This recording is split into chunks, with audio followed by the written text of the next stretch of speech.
Kami may onting similarities kasi may mga araw naman na nagigising ako na parang gusto ko naman maging baklang babae. Pero siguro ang mas similarities namin ni Nix, matapang sila sa, pareho sila ni Sai na pag may gusto silang panindigan, papanindigan nila. So, hindi sila basta-basta na-peer pressure. So, kung yun yung stand niya, kahit mag-cut siya ng tao, okay lang. Basta papanindigan niya na hindi siya ganun or ganun siyang klase ng tao. So, pareho sila ni Cyril sa ganun pa. Thank you, Sai. Thank you po.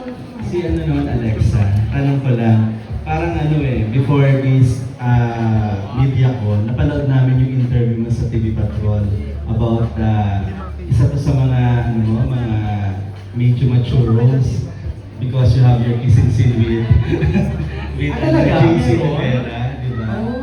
Ay, JC Alcantara, sorry. Yeah. So, siguro kay JC saka kay Alexa, kumbaga, how was it? Kumbaga, kailangan nyo ba mag-usap na dalawa? How do you prepare for that scene? Gaano ka-intimate yung inyong kissing scene dito? Yeah. JP, how was it? And ako po, honestly, it was my first ever kissing scene po talaga. So admittedly, I was just very, very nervous. I was very scared. Being completely honest, I'm sure it was great, but I was so numb. I was not there. Yung kaluluwa ko wasn't really in the moment. I was just kinakabahan talaga. But I'm also very lucky because si Direk, talagang kinausap niya kami. He would remind us, he would tell us about the shots, kailan lang namin need gawin. Sobrang maalaga talaga si Direk. Everything had consent, everything was, we talked about each and every step, everything was consensual, yes. And I'm also very lucky kasi my first kissing scene was with such a great guy, which is si JC, na very, maalaga siya. I think, Daming re-react sa likod. so sabi ko nga, okay, this is parang ito yung will ni Lord. Umabot na ako kay Lord. Sabi ko, Lord, ito talaga yung first. Bibigay ko talaga lahat dito sa Misbehave. So go, gawin na natin to.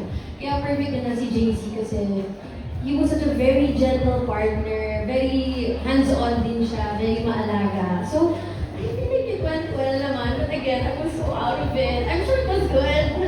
Yes, I was so out of it. Ikaw sumagot. Parang dapat siya yung sumagot. Yun na nga, siguro follow-up lang kay JC. JC, kumbaga, hindi lang siguro si Alexa yung lucky, kasi you're lucky, kasi ikaw yung first swerte ko po.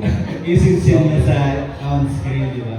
So, how was it? Sabi niya nga, it was good. Ikaw naman, how do you describe that? It seemed like it's comedy, no? It's a dark comedy.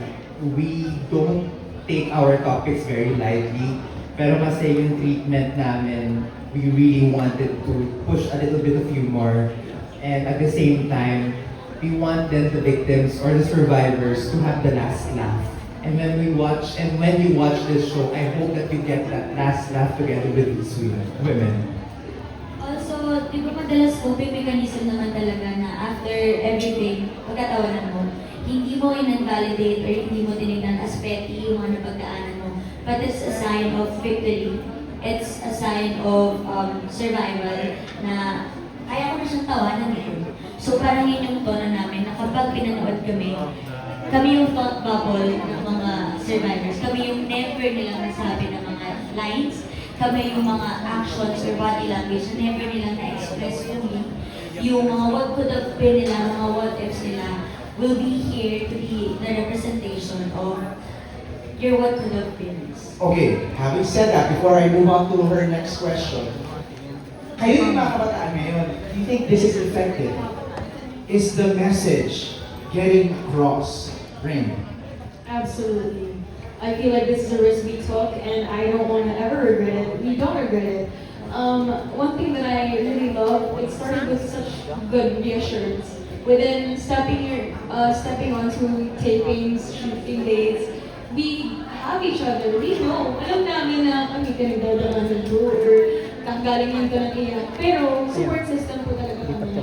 And this is not only women, it's also men supporting women. It's about showing that there is harmony with that even with all the gaps we have in society, we can close that when we misbehave.